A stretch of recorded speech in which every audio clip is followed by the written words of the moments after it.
Hello and welcome in our YouTube channel Metallurgical Facts.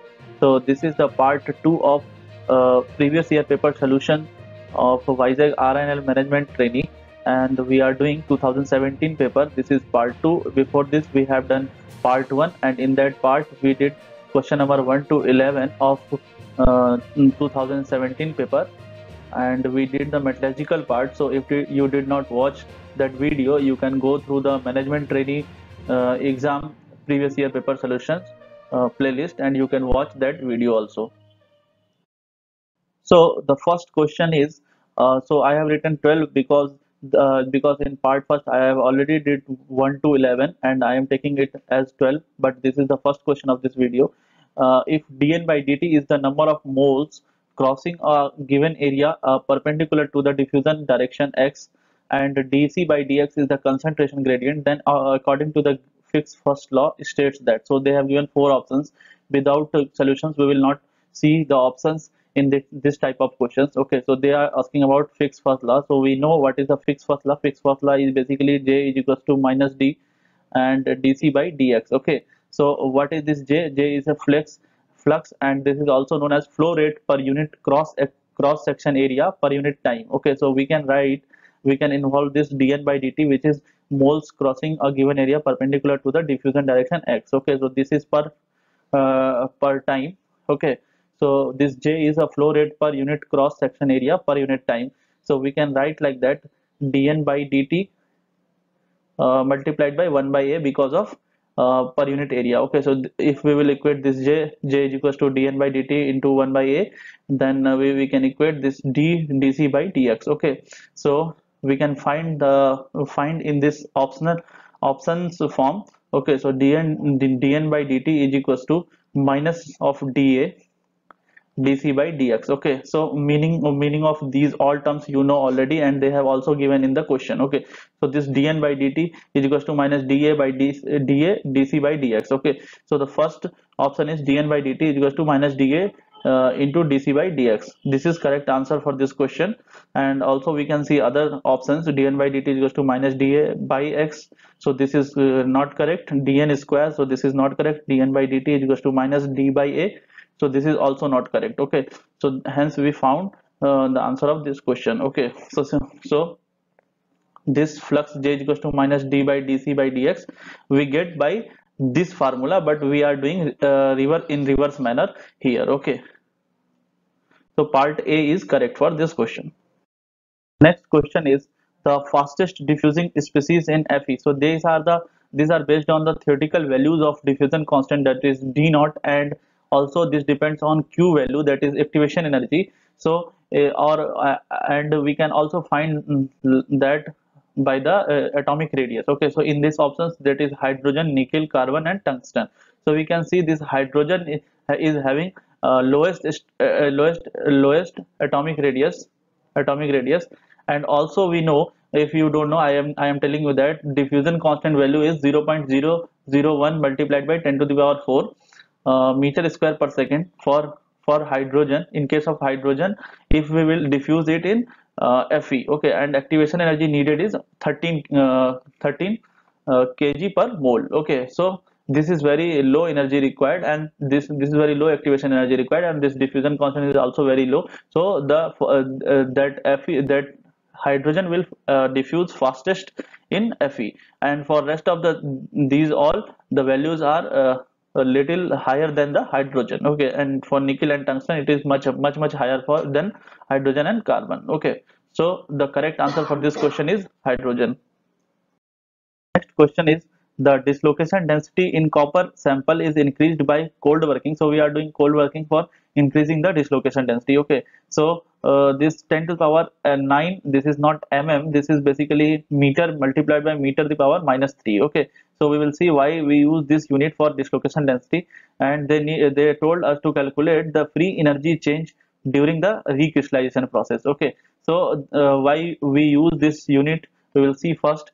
So the dislocation density, I am writing dd. Dislocation density is basically is expressed in terms of the total length of the dislocation that we can measure in meter, and that is the volume per unit volume. Okay, so this is meter per meter cube, and we can also write like that: 1 by meter square. So these both are same, we can express by any of them and the value will be same. Okay, so the given data is same but unit may be differ. Okay, so this is meter per meter cube. So this is the style of writing the unit of dislocation density. Okay, so the next thing is the free energy change during the recrystallization. So this free energy change during the recrystallization is basically the driving force for recrystallization process, and we need to calculate that free energy. Okay, so this is basically what this is basically the difference between the strain energy of cold work material and strain energy of strain free material, means we before the cold work. So if we will able to calculate these two energies, we can calculate this driving force by subtracting these values. Okay, and this free energy is always in negative value for for the reactions to be proceed, so we will take it as negative values. So here in this question they did not give the standard data, they directly put this question from Raghavan book and they did not give the standard data. Without standard data we cannot solve these questions. So that question was not uh, not good as per the aspirants, that's why the exam get cancelled that year also. This was the only reason behind the cancellation of that exam. Okay, so here we will see the shear modulus. We need to solve this question and we need to these things before solving. Okay, so I am putting the values which I taken from the standard books. So G is equals to 45.5, approx 45 for GPa for copper sample. Okay, and Berger vector, we know Berger vector is basically a by root 2 in FCC copper. So this a is this lattice parameter we know 3.60 angstrom. So this much value we know. Okay, so we can calculate the value of strain energy before, sorry, after the cold work. Okay, how we can calculate? We know strain energy is equals to GB square. Okay, and we know the dislocation density, so we need to multiply by dislocation density also. So we here we will find the value of strain free energy. So that is 1 by 2, 45.5 multiplied by 10 to power 9, because of that is in gigapascal, and this b square is basically b is equals to a, that is 3.62 multiplied by 2, so we will get 2.55 multiplied by 10 to the power minus 10 meter. So this is in angstroms, that's why we change this unit, so we can multiply it by this value. So 2.55 multiplied by 10 power 10 whole square multiplied by 10 to the power 13. Okay, so we will get from here from E value, that is basically energy, strain energy, strain free energy after the cold work. Okay, so what we will get? We will get the value that is 14800. You can solve by your own. So that is in joule per meter cube. Okay, so this is the strain free energy per unit volume, and we know this value is before the cold working, this value is much smaller because there is a difference between 10 to the power 4, so this is much smaller, so we can ignore the energy before the strain before the cold work. Okay, so what we get, we can conclude that the driving force which is required for the recrystallization, driving force which is required for the recrystallization value, that is equals to the this value. Only we will change the sign because of that free energy will be always in negative to proceed the equations, so sorry, reactions. So the C option is correct for this question, and this is how we can calculate this question. Without this standard data we cannot proceed for this type of question. So maybe in this year they will not ask this type of questions, but we should be ready for any type of questions. Okay, so without practice we cannot do these things. So the correct answer for this question is C part. So the next question is, in the parabolic rate of oxidation, the oxide thickness in parabolic rate oxidation. So there are three laws: parabolic, linear, and logarithm. We will see in a few of the videos in which we will do the filling Whitworth ratio in corrosion and oxidation process. So we will do at that time. But here we can see that parabolic rate of oxidation is directly, we can relate the formula that oxide thickness layer is directly proportional to root of dt, that dt is D is the diffusion constant, and this T is the this T is the time. Okay, so what we can identify here, that the thickness of the oxide layer increases as the square root of the time. Okay, so this we can also say this is the proportional to root T, because this D is the basically constant value, and so we can relate this X, that is oxide layer thickness, and this T, that is time. So what we get that this X is basically T the power 1 by 2. So here we can say that this A option is correct. Okay, so this is very easy question, we can tick without solving also. Okay, so this T the power 1 by 2 is correct. So this is basically T the power 1 by 2. Okay, the next question is the unit of the ratio, that sigma by d r, and here sigma is electrical conductivity they have given. If they did not give, we should understand that this sigma is electrical conductivity and this d is diffusion coefficient. Okay, so this sigma by d, you know the unit of sigma, you know the unit of d, that is diffusion. So we can calculate easily the sigma by d value and we can find the unit of this. Okay, so the option seems very complex, so we cannot directly move to the options, we will try to find out the units. Okay, so you should know that this sigma by d is actually standard formula that is given by Nernst and Einstein. So this equation is also known as Nernst-Einstein equation. So this is basically equals to n e square z square, sorry, this is not z square, this is z, and this kt. Okay, k is the Boltzmann constant, this T is temperature. So this is the formula, that sigma by d, which relates the ionic conductivity or electrical conductivity to the diffusion coefficient. So this is also known as Nernst. So this is also known as Nernst-Einstein equation. Okay, and we know this n is basically the number of atoms per unit volume. So this is number of atoms.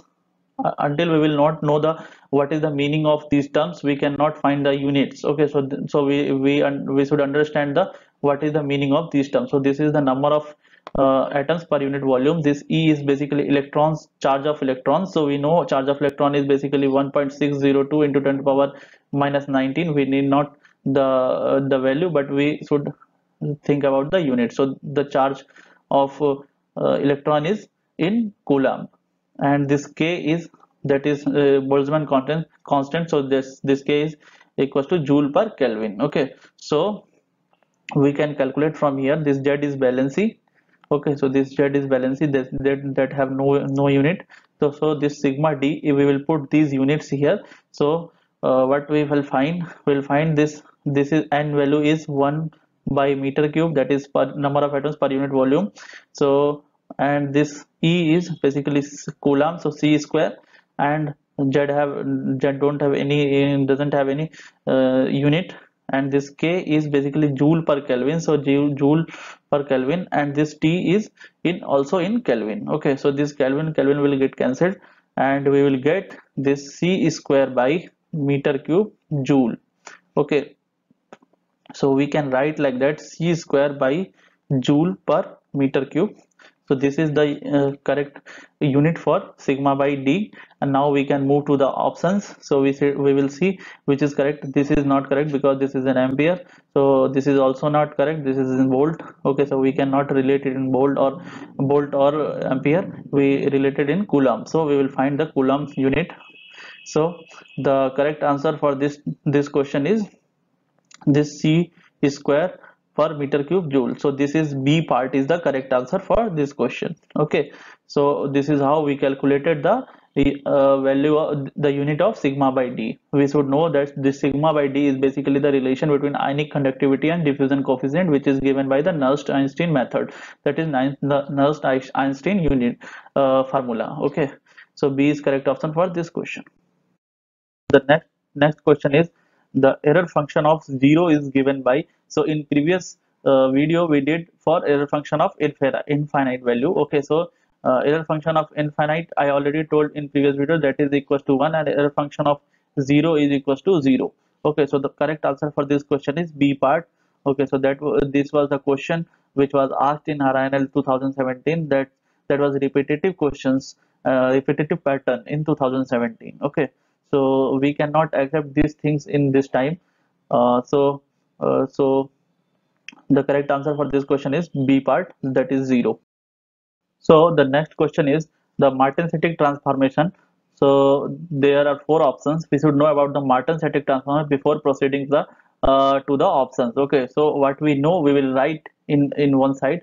So what we know about Martin-Settig transformation? Martin-Settig transformation occurs without a compositional change. Okay. So though there is no compositional change, there is no compositional change occur during the Martin-Settig transformation. So that this is the first thing, and the process is basically the shear process. So this involves the shear process. This is the shear process. Okay, so this is again one thing. If there is shear force involved, so there is no need of diffusion. So no need of diffusion. So we can say this process is diffusion-less process. So this is diffusion-less process and diffusion-less process.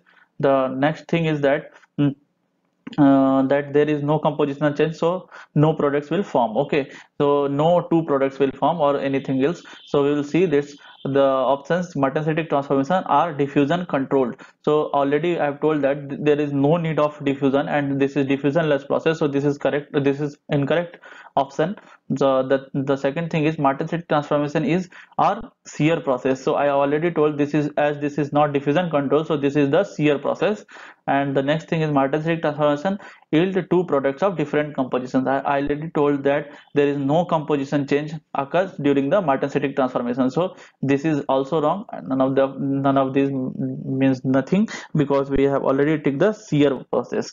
So Martin-Settig transformation are the shear processes. Okay, so the correct answer for this question is B part. We should remember these 3 points. This is related to the Martin-Settig transformation. The next question is the maximum temperature up to which tungsten, that melting point is 3410 degrees centigrade, can be cold worked is approximately. So this is cold work temperature related to the cold work temperature. So this cold work temperature is basically related to the recrystallization temperature, and I already told in previous video that the cold work is that something that we do uh, below the 0.3 to 0.5 tm. Okay, so this tm is the melting temperature of that element, and this also this temperature, this cold work temperature and this recrystallization temperature also depends on the purity of the metals. Okay, so purity plays an important role while choosing this temperature. So we can say that if we will find this 0.3 uh, multiplied by 0.3, so we will get something around 1000, and if we will multiply with this 0.3 around 705, so we can say somewhere in between we can get the maximum temperature after which we cannot cold roll. Okay, so according to the options, we are not these things, so we will not move to this.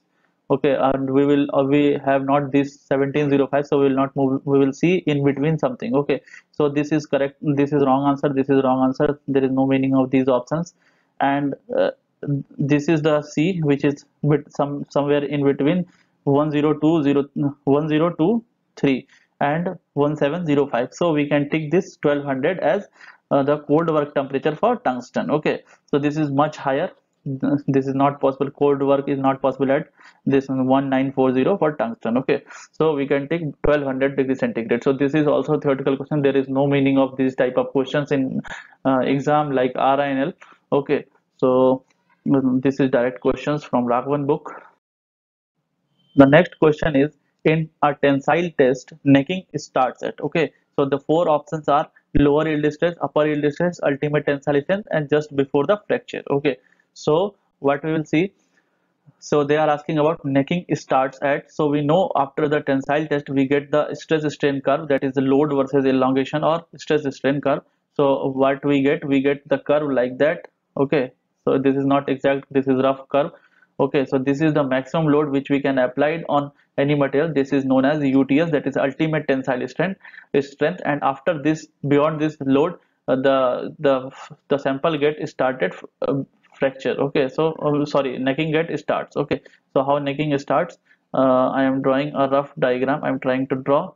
Okay, so this is how the necking get starts after the UTS. So the elongation, so the engineering stress corresponding to the maximum load is called as ultimate tensile strength, that is UTS, and this is the yield point. This is the yield point, we can say, and here the sample gets fracture. Okay, so this is the fracture. So just before fracture, this is not correct answer, and this lower yield stress and upper yield stress, that is yield point, so that is also not correct option for this question. So ultimate tensile strength is the point where necking get starts. Okay, so beyond this maximum, neck starts form where in the middle of the specimen and where the cross sectional area locally decreases, and that is known as necking. Okay, so the correct answer for this question is tensile strength, that is ultimate tensile strength, that is C part. So the next question is the metals of the first transition series have Young's moduli of in the range of. Okay, so they are talking about the periodic tables. We should know about what is the first transition series and what is the second, what is the third transition series, and these are the experimental data we need not to remember in for the exam purpose. But I don't know why they ask this type of questions in previous year in 2017. I have also appeared in that exam, so I also did not get that what is the reason behind putting these type of questions. So I am telling here that the transition metals have elastic modulus much higher than that of alkali metals, as they have mentioned that first transition series. So first transition series is basically scandium, titanium, vanadium, chromium, manganese, Fe, cobalt, nickel, copper, and zinc. Okay, so that is really that is 21 to 30 element, 21 to 30. So we can see that this is the first transition series, and in this series